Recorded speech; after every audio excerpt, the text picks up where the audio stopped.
గాయత్రి, జరిగిన దానికి సారీ. నువ్వు ఇంకా అలానే ఉంటే నాకు చాలా బాధగా ఉంది. నన్ను అర్థం చేసుకో.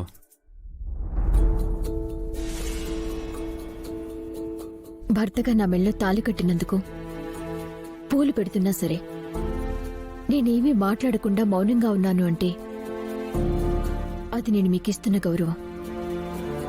అంతేకాని మీ మీద నాకు కోపం లేదని కాదు. నీకు నా మీద ఎందుకు కోపం ఉందో నాకు తెలుసు, కానీ అదే జీవితం కాదు.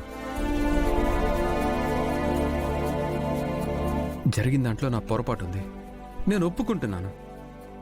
కానీ నువ్వు అదే మొండి పట్టుదలతో అలానే ఉంటానంటే అది కరెక్ట్ కాదు. ఏది కరెక్ట్ కాదు? మా అక్క తప్పు చేయలేదు అనంటే మీరు నమ్మకుండా అపార్థం చేసుకోవటం తప్పు కదా? ఇంకా దాన్నే పట్టుకుని వేలాడితే కరెక్ట్ కాదు అని అంటున్నాను. అవునండి, నేను దాన్ని పట్టుకుని వేలాడతాను. ఎందుకంటే నేను మీలాగా రోజుకొక రకంగా మారిపోయే మనిషిని కాదు. మీరిలా ప్రేమ చూపిస్తున్నారని వెంటనే నా మనసు మారిపోదు. ఈ ఇంట్లో చాలా మందిలాగా క్షణానికొకలాగా ప్రవర్తించడం, ఊసరవల్లిలాగా రంగులు మార్చడం నాకు చేత కాదు. నా మాట తీరు అంతే, నా ప్రవర్తన అంతే, నా మనసు అంతే. గాయత్రి, ప్రతి దానికి జరిగిన పొరపాటుని ముడివేసి చూడకు. నేను అలాగే చూస్తాను. ఎందుకంటే నాకు అబద్ధం చెప్పేవాళ్లు నచ్చరు. మోసం చేసేవాళ్లన్నా, క్షణానికొకలాగా మనసు మార్చుకునే వాళ్లన్నా నాకు నచ్చరు.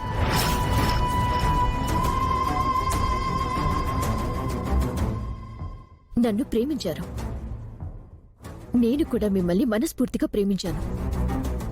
మిమ్మల్ని నమ్మి పెళ్లి చేసుకున్నాను. ఒక్క చిన్న అబద్ధం చెప్పినా తట్టుకోలేరు.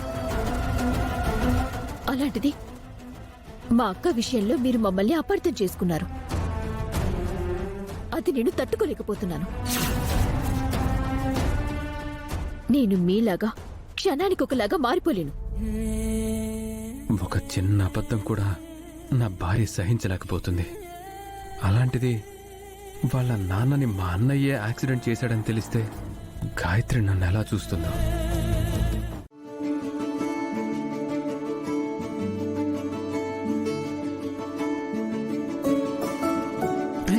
అన్నయ్య, అలా కూర్చో.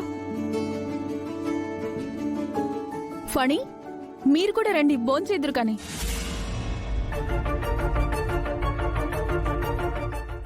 లేదు రోసి, వర్క్ టెన్షన్ చాలా ఉంది, చాలా ప్రెషర్గా ఉంది.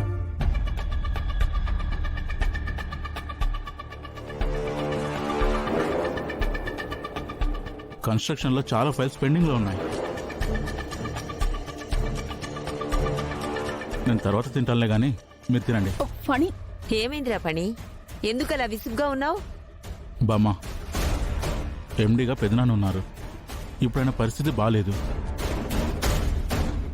చాలా ఫైల్స్ పెండింగ్లో పడిపోయాయి. వాటి మీద సంతకం పెట్టకుండా కన్స్ట్రక్షన్ మొదలు పెట్టలేం.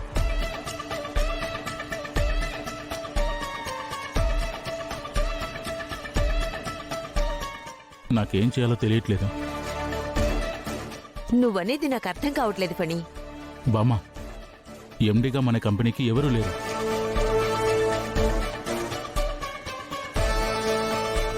అటువైపు ఇన్వెస్టర్స్ కానీ ఇటు ఫండర్స్ కానీ అందరూ చాలా ఇబ్బంది పడుతున్నారు.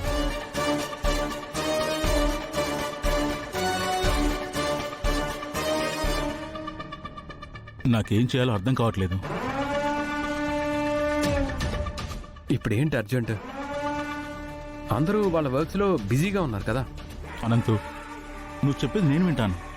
అవతల కస్టమర్స్, క్లయింట్స్ ఎవరు వినరు.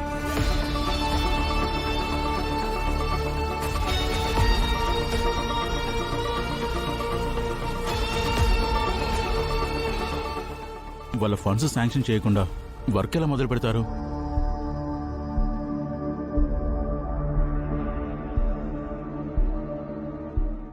బామా, చాలా ప్రాజెక్ట్స్ పెండింగ్లో ఉన్నాయి.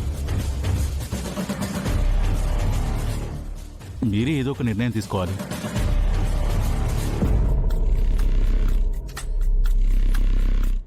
అర్జెంటుగా ఎండీగా ఎవరో ఒకరిని అపాయింట్ చేయాలి.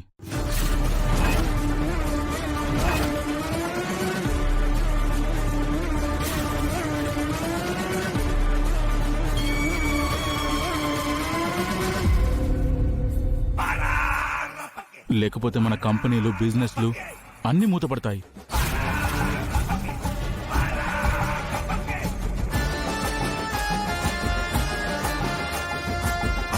అవునమ్మా, అన్నయ్య ఏమో కోమాలో ఉన్నాడు.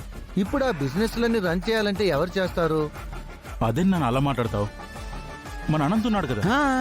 అరే అనంత్, నువ్వే ఎండిగా ఉండి ఈ బిజినెస్ మొత్తాన్ని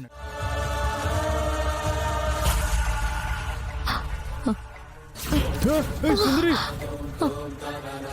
ఏమైంది సుందరి? సుందరి, సుందరి, ఏమైంది నీకు?